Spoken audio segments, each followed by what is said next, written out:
Hello, everyone. Welcome back to Tea Time, not brought to you by, but inspired by Arizona Iced Tea. I am here with Damian Bailey. We just had a fantastic podcast. One hell of a podcast, may I say. And here, let's get a cheers. I know you just did a sip, but cheers. RX Energy, Arizona. That's an ad. Plug them in. I'm drinking raspberry today. That was a flavor that I was feeling today, so we got some raspberry up here. Raspberry. Oh, my God. And before we start tea time here, I just want to shout out, there was a comment on my YouTube. Someone was yelling and said, please finish the Rubik's Cube. And I noticed that. You did? Here you have it. The Rubik's Cube is finished. Wow. Not by me, but it's finished. And I didn't touch it for a whole week just for you, just so I could show you that it was fixed, okay? So I can get all the layers besides the top. Yeah? Yeah, that's as far as I saw somebody in Wawa, a Wawa worker, did it. Like, she was like, and she did it. We were all like, wow! Yeah, no, it's intense. It's an intense algorithm, but I felt the need to have to put that up there for that person because I understand there's probably some people with the OCD and just like, please solve it. Holy crap. I remember the cartoon Rubik's Cube. Rubik's Cube. I just aged myself. Yeah, I didn't hear it. That's way before your time. That's my Rubik's Cube. There was a cartoon of Rubik's Cube. It was he had a little, you remember that, sweetheart? I see. Okay. Fine, whatever. Google it. There was a cartoon called Rubik's Cube. He had the face of Emmanuel Lewis. You know who Emmanuel Lewis? Webster? No. Okay, never mind. Let me just shut up. I'm just revealing my age. But there was a cartoon named Rubik's Cube. It was the dumbest cartoon ever. But go ahead.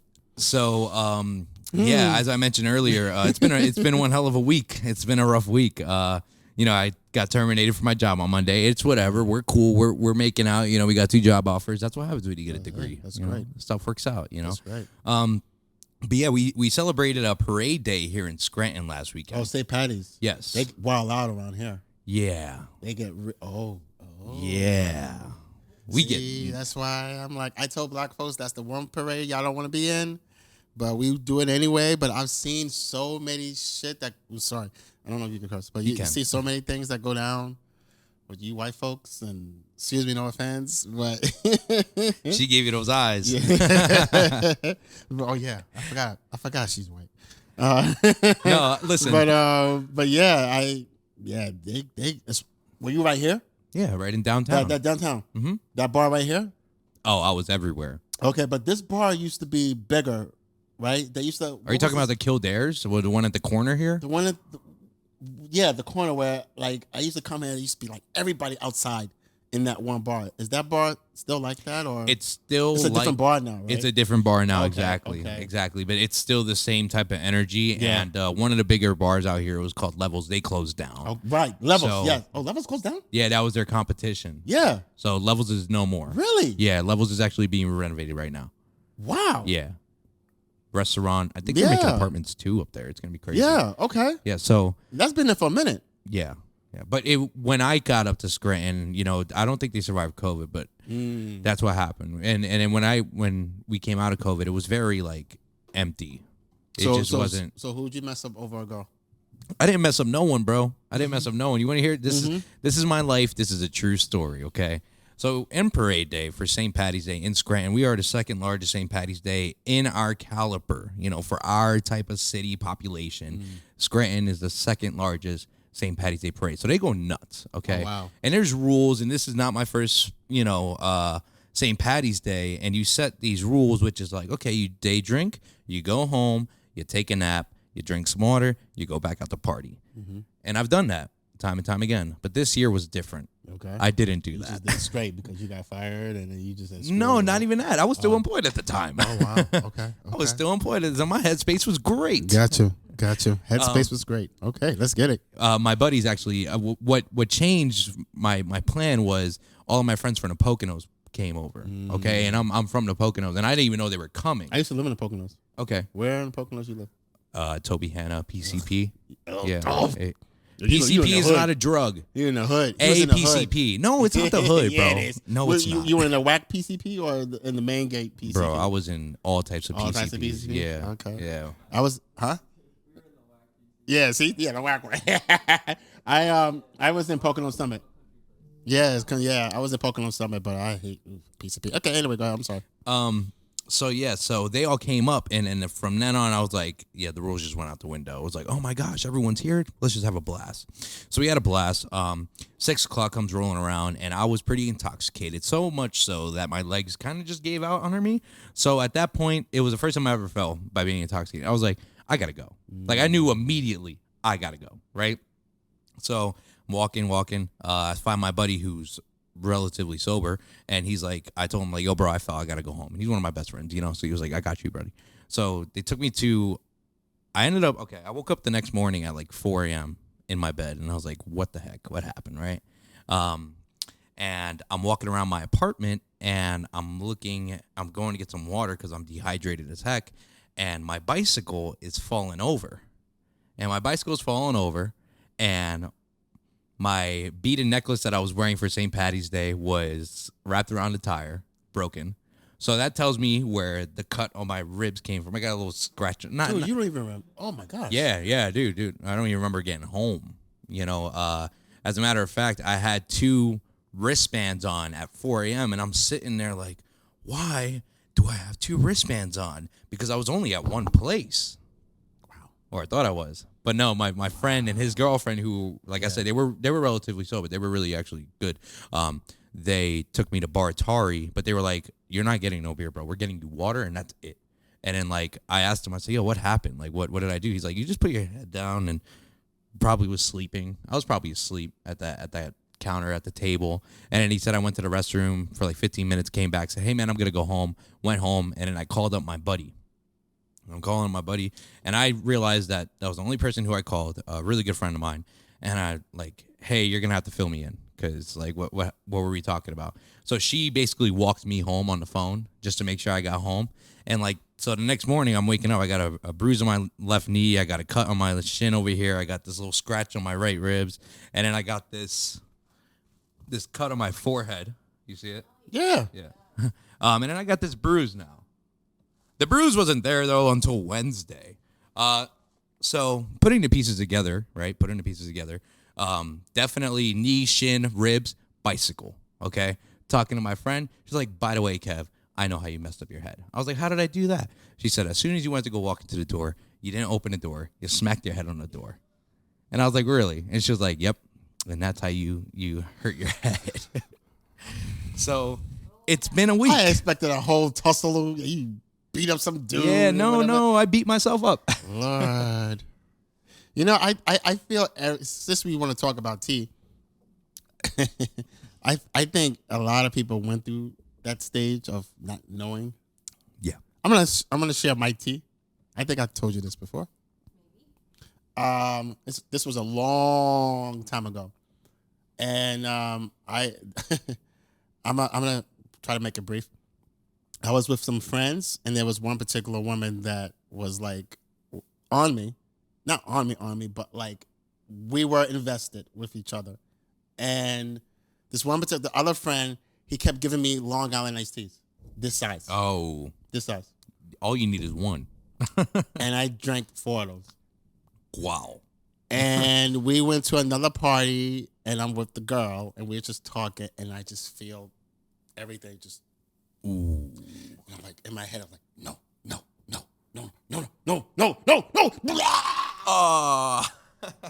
Right in front of her. The whole night, she's like this on me. When I did that, she was like, nope. And then next thing you know, I remember looking down here and remember being lifted up, like I was like in the heavens, and just I'm seeing my view like this, and the bouncer threw me up. Oh, this big 6'5" just grabbed me, threw me up. He was like, "Take your friend out of here. Take your friend out of here." And so the guys I was with, they gave them to me. Next thing you know, I'm in the car, I'm driving, and they dropped me off. I haven't seen none of them since. Wow. This is way back in Los Angeles, and I said to myself, I can't do that again.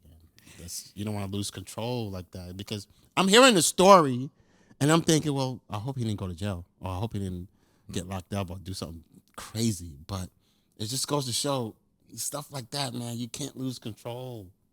I messed up. Like I said, there's rules and control. there's tips and tricks that I've learned along the way. It's not fun. No. Did you get a hangover? Yeah. That's not fun. Yeah, it was bad. It's so not fun, and I don't understand how. Well, I do understand. Excuse me, but the fact you have people that do that every single day. Yeah. That's horrible. Mind-boggling.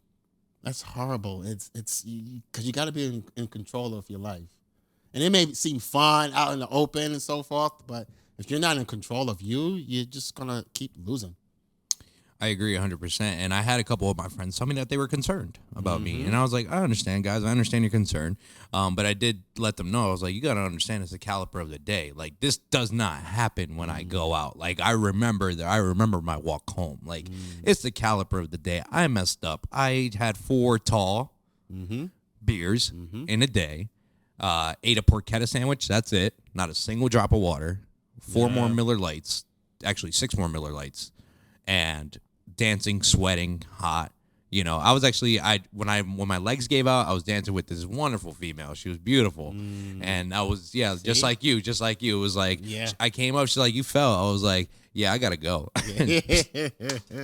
Right out the door. The time, moments in life in your time that you just can't get back. It just has to be valuable. And I'm not saying you can't have a good time, but everything is a balance. Like with eating, with doing everything else, it's a balance. If you do too much, you'll get that. If you do too little, you'll get that. So at least, hopefully you learned from it. And now you could take that and you just balance yourself out. Like, okay, I can't do this. I got to be in control. I've never woken up like this. That was, we call those not that's a highlight. Scary. Yeah, not a highlight of my career. No, that's is what we call it. That's very scary when you don't remember. Look, there's things where I'm with my wife that I'm like, we may drink or whatever, and I'm like, I'd be such in a deep sleep. Then I'm like, I did that. I said this. Because her and I swear we like the same. She talks in her sleep. I talk in my sleep. And I tell her what she'll say. And what, go ahead. Or he'll completely blast me on Instagram and put me. Yes. She's like, oh, yeah. That's what I'll do. And I'll be like, yeah. I'm like, I can't believe, but then I go back and I do it to him too. Because we were both like, yeah, man, be in control, learn from that. I'm glad though it wasn't bad like I thought it would be. That was a hard knock. Because now you have that for life.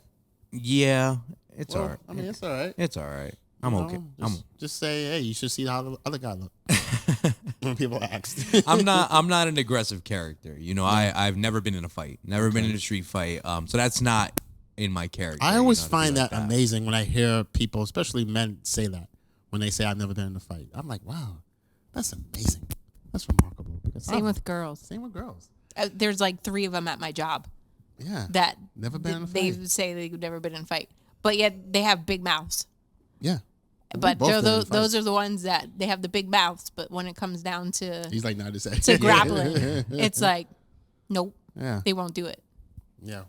But because I've been in many fights from the Bronx, so that's what you do. But yeah, you got to be. I've learned as I gotten older that the art of fighting without fighting is priceless. And if you could talk it out, if you could think about it, if you could just reasoning with yourself. Oh, this is one thing we didn't talk about that I think we should talk about is therapy. Okay. And therapy has helped me so much recently because I have just started therapy that it made me aware. I don't think a lot of people are aware. I think it made me aware of myself and how much power I have with my life. Now, when I see something that will get me mad or upset, I start talking to myself, take a breather, and analyze the other side, as opposed to automatically jumping in and reacting. Like action, reaction is what you're thinking. Yes, okay. Yes. And therapy has helped me a lot with that. And I in my culture, we're taught to pray it away. Okay. And not seek therapy. And you should just pray about it and then that's it. But I didn't start seeking therapy until I was 46. And I didn't realize all the stuff that I am. good or bad, all stems from childhood. Didn't realize that. So I was like, wow, okay. This is why I'm so heavy on words and conquering and inspiring the young, like my stepsons and my son. I'm so invested into them because I don't want them to grow up saying, I'm this way because when I was a kid. Because my parents said this or my parent did this because I was a kid. No, I have to like really mold them. My prayer every day is to say, God, every day I pray this, make me great so my kids could be greater. And therapy has helped me with that. Love it. I've never been to therapy, but I'm not opposed. I'm not opposed because as of recent, realized it. You know, especially now for you should. I've been very negative lately, you know, and I'm not a negative dude. I'm very like I'm bubbly. I have a great time. I'm always smiling. I've always been a jokester in the family. You know, it's just how I cope with things. I always just make jokes. And yeah, but recently I've been very just negative or like testy. Like, and you did say your job said you had an attitude. Yeah. I was like, test me. Like it's like my mouth will get me in trouble because I'm wise. I'm wise. I'm a wise mouth. Sometimes you're too wise. Yeah, exactly. And I'm very blunt and forward with things. Some people like it, some people don't. You know, it's a pros and cons. Like I can tell you how it is, but you don't want to hear it how it is, and then it gets taken as I'm an a-hole. You know, and you know it's like I'm just telling you how it is if someone never told you it that way. But then there's the ego in myself that's saying like, nah, I'm right because I'm telling you how it is. You know, but that's something that I've been considering because that's age. What you just said, that's typical 20-something. The ego part, all of that what you said. That's how I was. Okay, that's the typical. That's how my son is. That's that typical. You're transforming from boy to man. You're man now. Prime time. No, you're not prime yet. Okay, you're not prime yet. Prime is your prime. Your young man's prime is pretty much 28 to 35. This is your F up years. Okay, but we don't want you to do that. But this is where that ego comes in, where you feel invincible because you're done with school. You're not with your parents. You have this. You have your own place, which is commendable, by the way.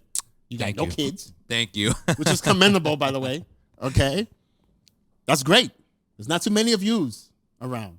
So that young ego builds up. It's a good thing, but sometimes it could be a bad thing. So this is where, to wrap that up, and what I tell my stepsons, you got to do the Michael Corleone effect. Less is best. Less is best. Less is best. Less is best. Sometimes you don't have to say what's always on your heart. It's best to observe. Gotcha. Yeah. Because the loudest one in the room is the weakest. Yep. The loudest one in the room is the weakest. But when you stand back, like Michael Corleone, that's why I love The Godfather so much. Like Michael Corleone, and observe who's the weakest, who's the loudest, who's the strongest. You're more stronger. I like that. But all of that, that's a typical 23, 25, can't tell me nothing, you know, attitude. Yeah, and you know, guy. people can see. You don't have to really say much, but people can see just by body language. So you might want to keep that in consideration. I keep my chin high. Yeah, and that's a great thing. And that's a great thing. I'm not knocking that down. You're supposed to. In this day and age, men like yourself and myself, they call that like toxic masculinity, which doesn't exist. You're just being a man.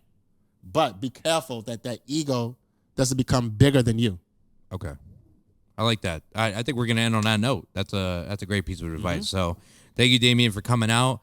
Cheers to Tea Time. Cheers. Not brought to you by, but inspired by Arizona Iced Tea. Arizona Iced Tea, RX Energy. Thank you for coming to the show. I hope everyone enjoys. Hopefully you had a great St. Patty's Day, and hopefully you drank the proper 12. Middleman.